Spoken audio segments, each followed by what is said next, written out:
Hello everyone and welcome to our third edition of Shaping St. Bernard. I'm your host, Karen Boudry. If you're new to the show, we want to let you know that it's something we're doing every month now. We are looking at all the issues and events happening in the parish from Araby to the end of the world. And today we're going to talk about health and safety, everything from hurricane preparedness and police training to COVID and much more. Joining us first is our Director of Homeland Security for St. Bernard Parish, John Rahaim, and his office is really responsible for a huge array of programs. John, welcome. Thanks for being here. Well, thank you for having me. We'll just start with, tell us what all you do, because you wear many hats, essentially. Yes, well, you know, people say hurricane season starts 1 June and runs through the end of November. We start hurricane season in January. We have getting ready to redo pre-disaster contracts, renew cooperative endeavor agreements with different parishes. We have agreements set up where we send people out of the parish in case of a hurricane hits and we have to evacuate the parish. So we take some of the resources out of the parish, out of harm's way, to get them up there. We also have plans to evacuate our residents in case they can't get out on their own, such as the Critical Transportation Needs and Special Medical Needs Program, where we put press releases out. People can register for it. We'll take them out of harm's way. We'll bring them back when it's safe. So we have quite a bit going on. We start, like I said, working in January, getting ready for June. And we hope in June and July rolls around, it's a very quiet summer and into November. And it seems like they come at earlier and earlier. It used to be we wouldn't see anything till August or September. And now it's earlier and earlier. It's kind of crazy. So you got to be on your toes. We have to be, you know. I mean, last year we had 6 declared emergencies in St. Bernard Parish, which is a record. Something we've noticed in the past few years is rapid intensification, where it increases, 35 to 40 miles an hour over a 72-hour period. We don't have the time that we don't have. Yeah. Used to we planned on 120 hours planning period. But the last 3 or 4 years, we've scaled that down. We're trying to see what has to be done within 72 to 48 hours. Because several years ago, Hurricane Michael, within 72 hours, went from a tropical storm to a Category 5 hurricane. It wiped out Mexico Beach in Florida. So you have to be ready for something to spring up in the Gulf with very little warning time for us to react and get our citizens out safely. What else did we learn from that we need to work on, that you're actually working on? Well, we try and educate our citizens. We give them information they need to make an informed decision. We rely on the National Weather Service and the National Hurricane Center for all our information to make our decisions as far as evacuations and what has to be done to get people out safely. All too many times, people look at Facebook and find something out there. Oh, it's on Facebook, it has to be true. It has to be true. No. If you look at Facebook, know the source, what you're looking at. Don't just say it came from the internet or Facebook. Did it come from the National Hurricane Center, the National Weather Service, or just somebody putting something out there made up to scare people and get them, reactionary? That's really a good point. So, where should, aside from local news, watching, because we know those are official sources, where with St. Bernard Parish can someone get specific information about what's going on right here? Right here in the parish, usually at the parish website. I know our TV cable station has a very good Twitter account for the St. Bernard Parish. Facebook has a good account for them too. They're always putting out press releases for us, and they're in a timely fashion. We said we need to just go out today or tomorrow. They put it out as quickly as possible because a lot of people follow Twitter and Facebook. So today's world is a want rapid satisfaction. We want it right now. We don't want to wait. We want the information right now. But we want to make sure that it's the official St. Bernard Parish Twitter account, the official St. Bernard Parish government Facebook account. So those are the things you need to look out for when that's happening. Okay. Right. Now, if you want to sign up, I know you have Everbridge. Okay, Everbridge is a mass notification system that is internet driven. You can go to the parish website at www.sbpg.net. And on there is a link to sign up for Everbridge. Now you can customize it for whatever kind of alerts you want. You can get tsunami warnings, you can get severe thunderstorm warnings, you get snowstorm warnings. And you can also have a quiet time when it doesn't alert you at all. But Everbridge is a good way to keep abreast of what's going on. We send out notifications for water outages. When something happens to one of our water lines, if there's a break or an accident or just maintenance. Our water and sewer people send out notifications to people in a certain area to get a notification that the water is out for a certain amount of time. Make sure you boil your water for a full minute before using it. They'll notify you when it comes back on. The Everbridge is a very good system. In fact, it's used extensively throughout this region. And when I say region, I mean St. Bernard, Plaquemines, Orleans, and Jefferson Parish. We all use the same system. So what should people be doing right now other than getting hooked up on things like Everbridge? Just us typical residents out there, what should we be doing? Well, you should be, staying abreast of the weather. But what you should be concentrating on now, if you haven't done so, is get your hurricane plans in order. Okay, make a plan, have a communication plan. If you plan to evacuate on your own, contact people you know outside of the area and let them know where you're going to be going. And when you get there, let them know you've gotten there. Make sure you have enough water and food and supplies on hand for about 7 days. Make sure you take important documents with you. Take enough medication that you won't have to be relying or scrambling on going trying to find your medication without a doctor's prescription. If you have pets, don't leave them behind. Please don't. Make sure you bring enough food and supplies for your pets. Now, if you do happen to leave your pets behind and something happens, you could be held responsible for that pet's injuries or death. So, if you have loved ones who can't get out on their own or can't go with you, have them, go to the parish website, www.sbpg.net, and go into the Homeland Security page. There are evacuation registration forms they can download, fill out, and mail them back to us. Or they can call us at 504-278-4268. We'll mail the forms to them. It's a simple 2-page form. And the reason we like people to pre-register is to give us an idea of how many people we may have to evacuate. In addition to that, when you show up at the parish pickup point to get processed in before we evacuate you, you won't have to do the paperwork. We keep a spreadsheet on hand of everybody who's registered, so when they show up, we check the spreadsheet to see if they're registered. If so, they just go automatically to the processing station and get registered and wait for the bus to depart. What if someone doesn't register and all of a sudden at the last minute finds out, you know what, I need help? Are there pickup points they can just show up to, and how do they find those? What do people like that do? Because we know it happened. The parish bus routes, 6 of them have been pre-identified as satellite pickup points. That's where our buses run and pick up people for the evacuation process. Those are identified also on the parish website for the Homeland Security page. It gives you a map of where they're located at. You show up there with one small suitcase, and if you want to bring your bedding with you, a pillow, a blanket, what have you, because we will take you to a gym. Put you up at a gym. I mean, it'll be free. We'll take you up there. We'll feed you. We'll bring you back when it's safe. When the parish has gone through the checklist and decided it's safe for residents to come back, we'll bring them back into the parish. Okay? So yeah, I mean, please don't feel that we're going to leave you behind if you don't pre-register. We will not do that. When the president does declare an emergency and decides to call a mandatory evacuation, he will have press conferences, and it'll be on TV. It'll be on the Twitter account, the official St. Bernard Parish webpage. That will be put out there. They can always call our office at 504-278-4268 to find out where those pickup points are at.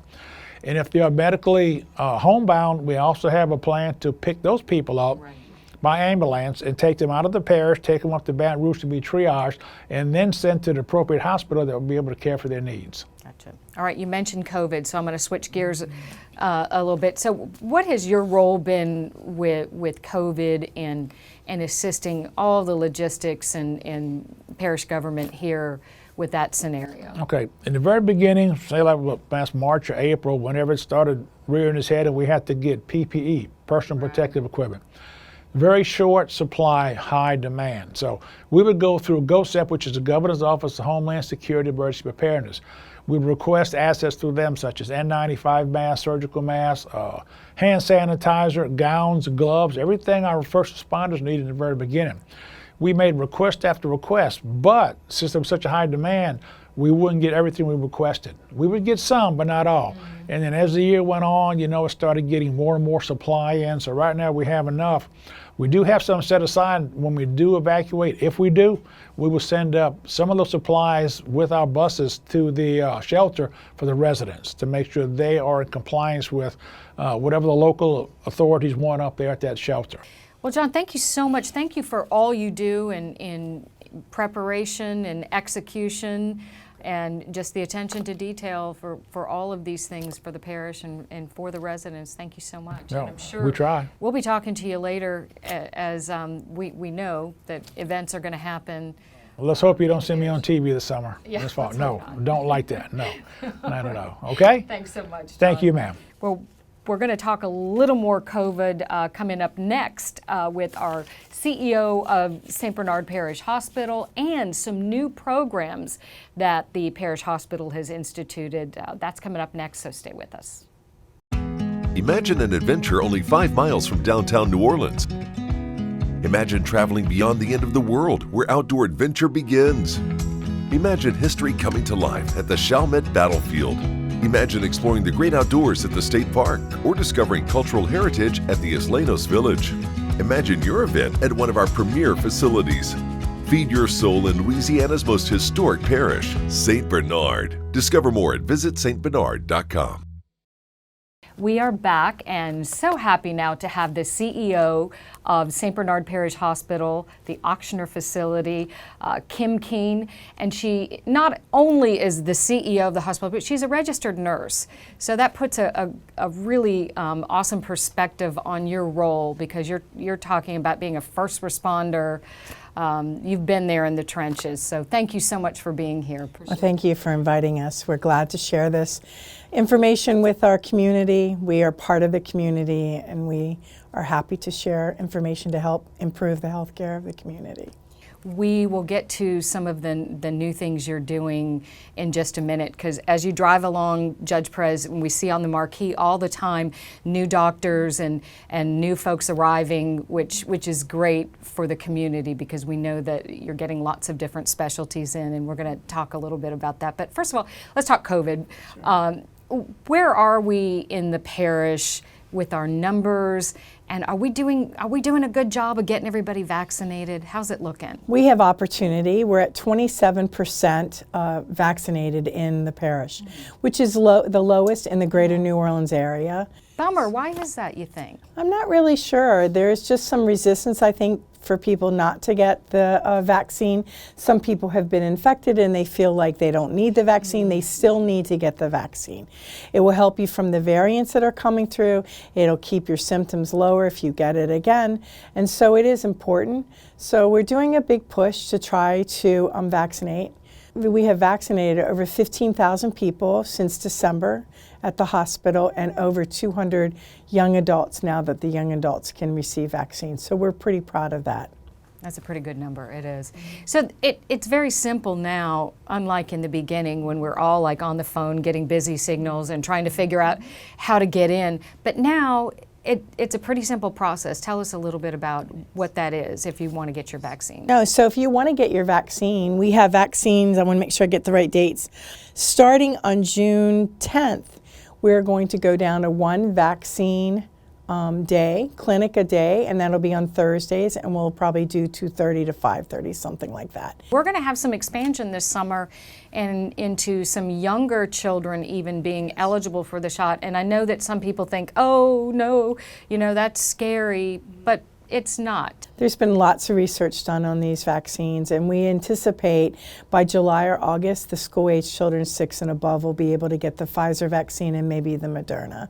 So it's important that we vaccinate everyone we can to try to eradicate this virus. When you say a lot of research has been done, well, people say, well, we've only known about this since, December of 2019, but we've known about COVID for years and years and years, and maybe not this variant, but the research that has led up to 2019 is what the basis of where we are today with it, correct? Correct. Correct. We've understand vaccines and how they work, and I think that what we're seeing here with COVID is just the urgency to try to get everyone vaccinated. But remember, there's been millions of people in the United States. I can remember in December when we were vaccinating the first couple, people were saying you're one of 3 million people in the United States. Well, those numbers, it's today the CDC said there's about 50% of the United States eligible that have taken the vaccine. So we're close to herd immunity in the United States, not in St. Bernard Parish. You need to get around 70%. Okay, folks, so Listen, she's an RN. She knows what she's talking about. Get out there and get it, because it's important. I mean, we all want to feel secure and going about our daily lives, and 27% is just, it's too low. It's too low, right. Okay. Well, we're going to move on to some other programs. We know, as you said, that you're having lots of new doctors and programs in the hospital, and one of them is your pediatric services. Tell us what's going on with that. We just started pediatric services, and this is something since I've came to St. Bernard Parish that the St. Bernard residents have been asking me over and over again, when are you going to bring pediatrics? When are you going to bring pediatrics to the hospital? So I'm pleased to say we have brought pediatrics to the community, and one of the physicians is from St. Bernard, so even a local physician now is taking care of our children. So really encourage everyone to utilize these physicians and really get out there, and we can now have pediatric services. We brought OB and women's services back to the parish post-Katrina. Now we have pediatrics. More and more and more are coming to the hospital as we continue to grow and expand St. Bernard and provide health care to St. Bernard. So there is something else that you're very passionate about, and that is doing lung screenings for lung cancer. And tell us about that program. So one of the things that we really try at St. Bernard Parish Hospital is to provide a service for the community that is going to make them healthy or prevent disease. So lung cancer is the leading cause of death in the United States. It outnumbers breast cancer, prostate cancer, and colon cancer. And the criteria to receive a lung screening now, which is non-invasive, it's a CAT scan with no radiation, and it's a very simple test, takes 15 minutes to do, has been lowered. So it's anyone that has been who is a smoker or a former smoker who has smoked more than 15 years for a total of 20 packs per year. That's not very many cigarettes per year. And so we're looking between the ages of 50 and 80 that people meet the criteria to talk to their primary care doctor or to call our outpatient line and say you want to talk about getting a lung screening. This will prevent, early detection is our best way to prevent deaths. Right, and we understand, we were talking before the show, that this is more predominant in women, so you need to be cognizant of that a lot of women think, oh, lung cancer, that's a male-dominated cancer, so to speak. Or we do a lot of screening for breast cancer, right? We know that breast cancer has made a big difference in doing yearly mammograms. Well, we know now that we can do those kind of screenings for lung cancer, and that we can probably prevent lung cancer like we're starting to prevent breast cancer early enough. Women do not always take care of themselves. They take care of everyone else in their family, and they forget to take care of themselves. My goal is, now that COVID is settled some and we're able to get out more, is that we're going to be able to do more screenings just to protect the community. So people have put their health care on pause for a year and a half. And what we're seeing is when people coming into the hospital, they're really sick now. It's because they haven't done what they need to do. They haven't gone to their doctor's visits. They haven't had their colonoscopies. They haven't had their breast screening. They haven't had something that they've been worried about. And so we're really seeing sicker patients because they've delayed their health care. So my goal, starting probably in the fall, is really to do a big push for health screenings. All right, great. Thank you for letting us know that this is available in our community. We so appreciate you coming on and sharing all of this important information today. Thanks. As we continue our focus on health and safety in the parish, we'll get to the Sheriff's Department in a moment. But first, we had a chance to go behind the scenes with some SWAT training. Take a look. Currently, we are at the St. Bernard Parish Sheriff's Department shooting range. We do our weapons qualifications here at our own range now. We have the SWAT team here with us today, and we are conducting bound and overwatch drills and also entry perimeter drills. Bound and overwatch, basically, it's getting to the new location with cover from members of the team. So on our entry training today, we did it in two parts. We did it as our perimeter team, and our perimeter team held the position, and they take up positions to better observe a target area for us when and if we needed to make an entry. Our entry team would have a secure site to go into. We can control it. We would take the entry team and at the time needed, move to the target location. So basically we're going to enter into a residence or our location with the team to either apprehend the suspect or clear a building of unknowns.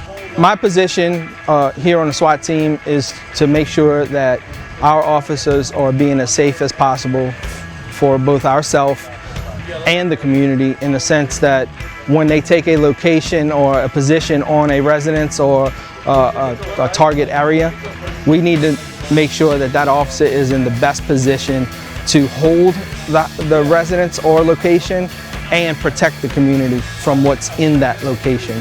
The reason that we do this training is for our community. We have a safe community and we like to keep it that way, and we would like the community to know that we put in the time, we put in the hard work to keep them safe. We learn new skills, new procedures, we purchase new equipment almost monthly, and we are training in that equipment to better serve the community and keep it safe. Well, joining us now in our Shaping St. Bernard studio is the man himself, Sheriff James Pohlmann. Thank you so much for being here. Absolutely. Thanks for having me. Well, we just got to see some of the training of the SWAT team there, and you know, with everything that's happening in our country right now, so many active shooter scenarios, unfortunately. I mean, it's really a sad statement, but you have to really, really be prepared just in case. Yes, and everybody loves SWAT. You know, when you go talk to a group of kids, they want to see your SWAT team and your SWAT truck, and we do that quite often and throughout our community. You know, but the reality of it is training is a big important of all aspects of the sheriff's office. And when we talk about active shooter scenarios, actually, we don't always wait for SWAT, and sometimes you don't have time to wait for SWAT. So all you guys in the enforcement section has to be trained up on active shooters, and not only that you have to train them, but you have to equip them as well to respond to those situations. And we now have the body camera, so you're in the process of really sort of getting used to that and figuring that out. Tell us a little bit about that, because that was instituted in April now. Right, you know, and I was one of those guys that was resisting the body cameras. I'm just kind of old school, and I just think that, you know, it's very expensive, and there's other ways you can use that money. And it was actually the guys out there and the gals out there on the street that encouraged me to get the cameras. And the reason why they wanted them, they felt that they need somebody to be able to tell their story. But a lot of people think that body cameras is just to capture that, you know, critical situation, and I've always thought the same. But actually, there's so much more value of those cameras in a sense of capturing evidence, not just, you know, a critical incident. You know, and it helps with, you know, you have citizens' complaints, and you have their side of the story and the deputy side of the story. Then you can take a peek at the camera and find out what really happened, and I think that's going to help us as well. And when you have citizens now who, you know, everybody's got their cell phone, but also some of those folks are taking, you know, they're turning it on at a certain time in the middle of an incident, so you don't get to see the beginning, you don't necessarily get to see the end, but it's also an angle situation. So being able to see from the officer's perspective, how important is that? It's very important, and it kind of sets the tone, and you know what really happened on a particular incident, and not always critical incidents. It can be anything. It can be a complaint. But when you interview somebody and you ask them, hey, what happened? Did you see this crash, or did you witness this shooting?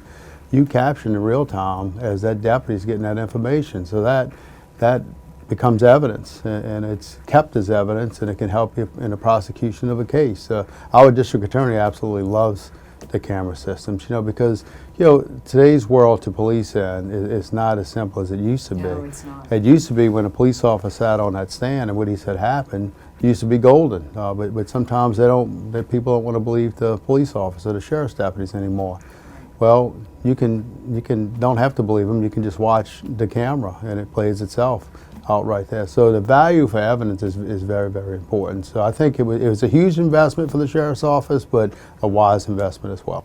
Right. I think a lot of people would agree with you there. But let me ask you this. In light of George Floyd and what's happened in the past year in our country, with so much focus on police training and, is this the right way to subdue a suspect or not?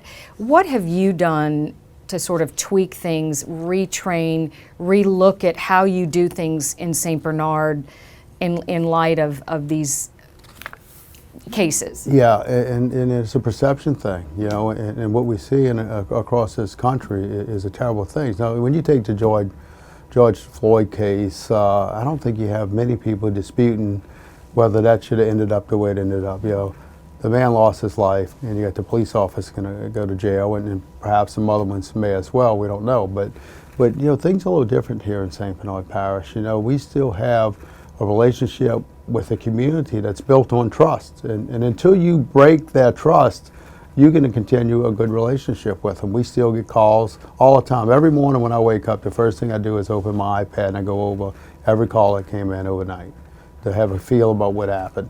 And we still get a lot of calls of suspicious activity.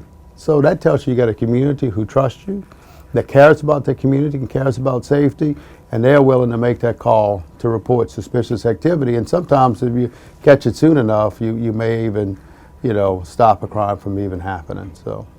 So what is the biggest thing that you're dealing with? So you're getting a lot of calls for suspicious activity. What else is going on in the parish that we should all kind of be cognizant of and you want us to report? What do you want us to do to help you? Well, just from, I've been here almost 38 years at the Sheriff's Office, and the things that haven't changed is the things that we've been dealing with, 38 years ago. It starts with drugs. And the drugs changed and the faces changed, but it's still drugs. And it used to be back, in the 80s, we were dealing with crack cocaine, and in the 90s, we were dealing with prescription pill abuse and pill mills and those type of things. And now we're dealing with heroin, and with the recent fentanyl influx, it becomes deadly now. But if you have an addict, an addict's going to go commit property crimes and to support that habit, right? So but that's what we've been dealing with the past 30 years, the 38 years I've been here.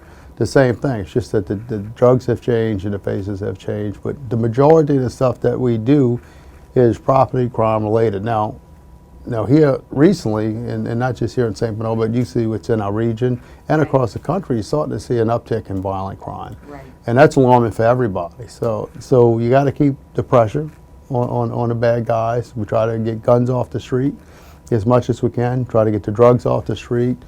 And that's a short-term solution. You got to have accountability when they break the law, and you got to have a place to put them when they do break the law. But there's some long-term solutions and a lot of social issues that we have to change in our country. And until we do that, we're gonna have another 38 years of dealing with the same stuff. Just going to be different people, different drugs, but just a same vicious cycle unless we jump in and change it. Okay. As we kind of wrap up here, Sheriff, what are some things that you would like a little more help with from citizens? What can we do to help make your job easier and like? These neighborhood watch programs, neighborhood association programs, or anything like that, get involved in those type of things, because you can talk about crime trends in your neighborhood. We can have somebody come out and tell you how it's best to secure. We love cameras. I would encourage everybody to put a camera on their house, because that really helps us solve crimes a lot, not just in your neighborhood, but our license plate recognition system has proven itself over and over again on solving crime, and it kind of lets us know when we get a hit that a bad guy driving a stolen car is coming into our parish, and we use that. But just know your neighbors, get to know your neighbors, and report suspicious activity. And listen, I don't care how simple it is. Just if it's that minor, just call. I'd rather send somebody out there and we didn't have to take any action, rather than saying, well, hesitate, don't call, and then we have to come write a crime report. Right. Gotcha.